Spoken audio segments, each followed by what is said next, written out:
Movie की starting Cohen late से होती है जो अपने घर के अंदर बैठ के काम कर रहा है जो कि as a work from home था। कोहेन मैनकॉम में ऑन्टोलॉजिकल रिसर्च डिवीजन में संस्था को क्रंचिंग करने का काम करता है। उसके घर का फोन बजा, वो call in the speed receive करता है मानो उसे किसी की कॉल के आने का वेट हो, लेकिन वो कॉल उसके लिए नहीं था। कोहेन जब रूम से बाहर निकला तो उसे हेडेक होने लगा क्योंकि उसे बाहर की आदत नहीं। किसी तरह वो अपने ऑफिस पहुंचा जहाँ जॉबी ने बताया, जो कि उसका सुपरवाइजर था। उसने बताया उनके प्रोजेक्ट की आज डेडलाइन है, पर कोहेन ने बताया कि उसे वो कब का कंप्लीट कर चुका है, मॉर्निंग को ही। और दोपहर को उसका डॉक्टर से अपॉइंटमेंट है जो अभी उसे ऑफिस आकर के काम करने का बोला। पर कोहेन ने कहा कि वो मैनेजमेंट से बात करेगा, पर जॉबी ने कहा कि वो उसके लिए मैनेजमेंट से बात करेगा, उससे बात करने की जरूरत नहीं है। कोहेन जब अपना रूटीन चेकअप कराने आया तो डॉक्टर ने कहा कि वो एक घोड़े जैसा हेल्दी है पर वो इमोशनली डैमेज्ड है। कोहेन ने कहा इंसान मर रहे हैं, पर डॉक्टर ने उसे एआई श्रिंक सजेस्ट करते हैं। दरअसल कोहेन ऑफिस से बेटर घर में काम करना समझता है,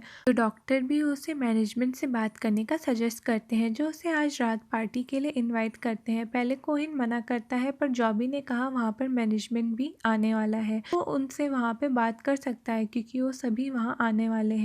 कोहेन पार्टी में पहुंचा, जॉबी उसे लोगों से इंट्रोड्यूस कराता है, पर कोहेन मैनेजमेंट का पूछता है। जॉबी ने कहा तुम पार्टी एंजॉय करो, जैसे ही मैनेजमेंट आता है मैं तुमको इन्फॉर्म करूंगा। पार्टी की भीड़ भाड़ में धक्का मुक्की में कोहेन एक डार्क रूम में चला जाता है। वो भी चुपचाप जाकर के एक सीट में बैठ जाता है, पर अपने सामने मैनेजमेंट को बैठा देखकर वो उठ करके खड़ा हो गया। पर कोहेन हिम्मत करके उनसे अपनी बात बोला, लेकिन मैनेजमेंट ने कहा कि वो पागल है, तो वो अपसेट होकर के बाहर आया। तो जॉबी उसके मुंह में एक अंगूर डाल देता है जो उसके गले में फंस जाता है। वो उसे निकालने की कोशिश करता है पर वो निकल नहीं पाता। तभी एक लड़की आ करके उसकी हेल्प करती है। कोहेन जैसे रिलैक्स फील करता है तो वो वापस से मैनेजमेंट को देखता है, लेकिन वो उसे कहीं भी नजर नहीं आए। अब कोहेन उस लड़की को थैंक्स बोलता है। उसकी जान बचाने के लिए वो लड़की अपना नाम बेंसली बताती है, साथ ही उसे कॉन्टैक्ट नंबर भी देती है। नेक्स्ट कोहेन अपने हाथ में लिखा कुछ देखता है, तभी जॉबी उसका सुपरवाइजर आकर के बताता है कि उसे वर्क फ्रॉम होम का अप्रूवल मिल गया है, पर उसे न्यू प्रोजेक्ट जीरो थ्योरम पर काम करना पड़ेगा जो कि जीरो स्टार्ट होगा। जल्दी कोहेन उस प्रोजेक्ट पर काम करना शुरू कर देता है और महीनों तक घर में बंद काम करता है, फिर भी वो 97% तक ही सक्सेस हो सका। फिर हम देखते हैं कि कोहेन पर सीसीटीवी के थ्रू नज़र रखी जा रही थी। इवन कोहेन को जिस कॉल का इंतज़ार था वो भी अब तक नहीं आई। Frustrated shrink Cohen AI doctor से बात करता है, पर उसके पास भी उसके लिए कोई सेटिस्फाइड जवाब नहीं था। अब रात को कोहेन सोने की कोशिश करता है, मगर वो सो नहीं पाता।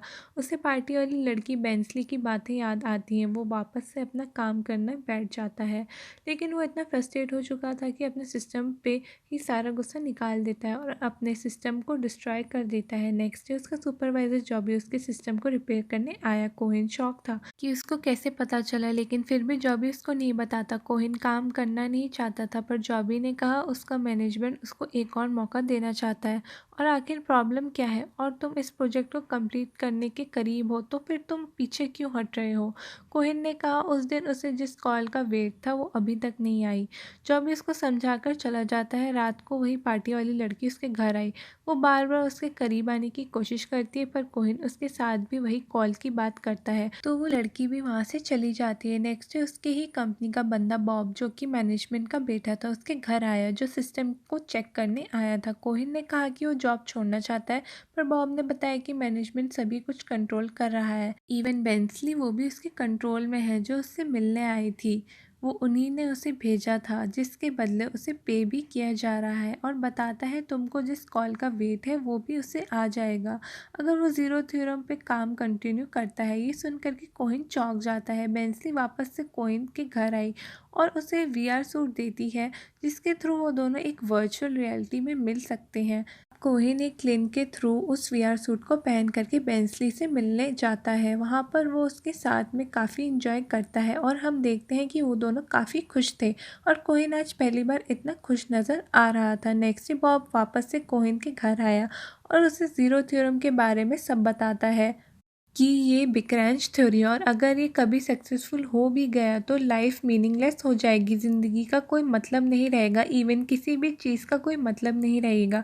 कोहेन को बॉब की बातों पे बिल्कुल ट्रस्ट नहीं होता, उसका यकीन करना मुश्किल हो रहा था, पर फिर भी वो डिस्टर्ब हो गया था बॉब की बातें सुनने के बाद। अब उसे अपने ही काम में मन नहीं लगता, वो बार बार कोशिश करता है पर कर नहीं पाता। तो वो भी वीआर सूट पहन के बेंसली से मिलने वर्चुअल वर्ल्ड में जाके पहुंचा। कोहिन ने नोटिस किया उसके सर पे बाल भी है, दोनों काफ़ी इंजॉय करते हैं, दोनों वॉलीबॉल खेलते हैं। वो पानी के अंदर थे, तभी अचानक से बेंसली को कोहिन कहीं भी नज़र नहीं आया। जब वो पानी के अंदर गई तब वो पानी के अंदर डूब रहा था। बेंसली उसे वहाँ से बचा करके, वहाँ से बाहर निकाल करके ले आती है और उसे बचा लेती है। कोहिन आज बहुत खुश था। नेक्स्ट डे बॉब वापस आकर के कोहिन को ज़ीरो थ्योरम के बारे में बताता है, और कहीं ना कहीं ज़ीरो थ्योरम के बारे में सुन के कोहिन डिस्टर्ब हो चुका था।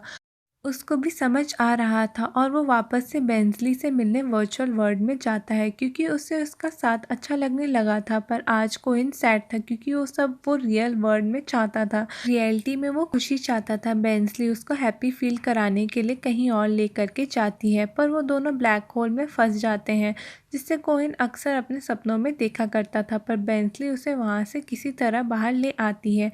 बेंजी ने पूछा अगर वो उससे प्यार करता है तो वो उसकी हेल्प कर सब कुछ ठीक कर देगी, लेकिन कोहिन उसकी नहीं सुनता और वो उसके साथ में ज़बरदस्ती करने लगता है।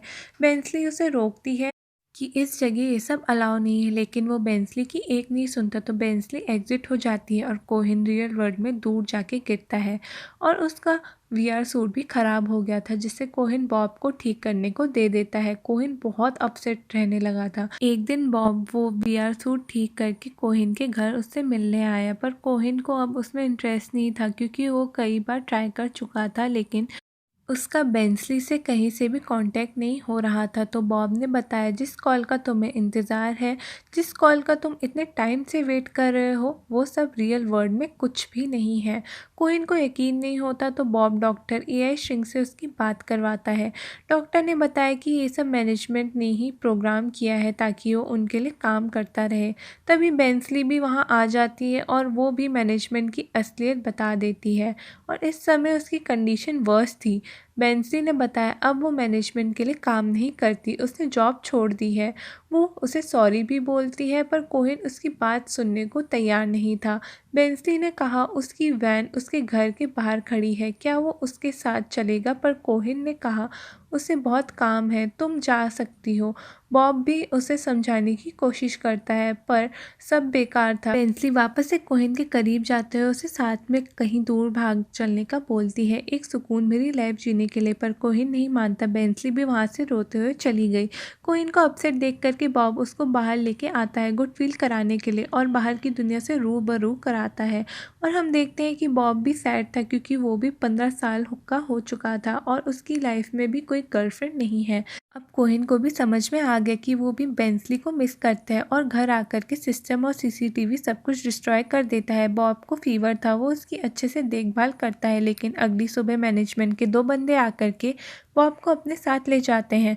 कुछ देर बाद जॉबी उसके घर आया, वो कोहिन को बहुत बुरा भला कहता है, क्योंकि उसकी वजह से उसकी जॉब चली गई थी, उसे मैनेजमेंट ने जॉब से निकाल दिया। अब कोहिन उसे कुछ नहीं कहता, और अब अपसेट कोहिन वीआर सूट पहन करके वापस से बेंसली से कांटेक्ट करने की कोशिश करता है, पर सडनली उसे इलेक्ट्रिक शॉक लगता है और वो विलो के पास पहुंचता है, मतलब कि सुपर कंप्यूटर के सामने खड़ा था। वहाँ पर उसका बॉस उसके सामने खड़ा हुआ था। वो कोहिन को बताता है कि बॉब को हॉस्पिटलाइज किया गया है, उसकी कंडीशन ठीक नहीं है, और उसी बीच ज़ीरो थ्योरम के बारे में जानना था, इसलिए उसने ये प्रोजेक्ट स्टार्ट किया और उसे दिया। और वो कॉल भी उन्हीं का प्लान था, जिसके थ्रू वो कोहिन से अपना प्रोजेक्ट कंप्लीट करा सकें। और देखते ही देखते बॉस उसी के सामने डिसअपेयर हो जाता है। कोहिन को सब समझ में आ गया कि वो सिर्फ एक टूल था जिसका सब यूज़ कर रहे थे। गुस्से में वो वहाँ तोड़फोड़ करने लगा और थक करके बैठ जाता है। वो काफ़ी अपसेट था। तभी वहाँ पे ब्लैक होता है और उसे अपने सपने वाला वही ब्लैक होल नज़र आया, जिसमें वो कूद जाता है और वर्चुअल वर्ल्ड में उसी बीच में जहाँ पर वो अक्सर बेंसली से मिला करता था, पर आज वो अकेला था और उसके सर पर बाल भी नहीं थे। बेंसली की याद में वो अकेला ही बीच में एंजॉय करता है, मतलब कि उसके सर में बाल नहीं थे, मतलब कि वो रियल वर्ल्ड में था। और इसी के साथ में हमारी आज की मूवी ख़त्म हो जाती है।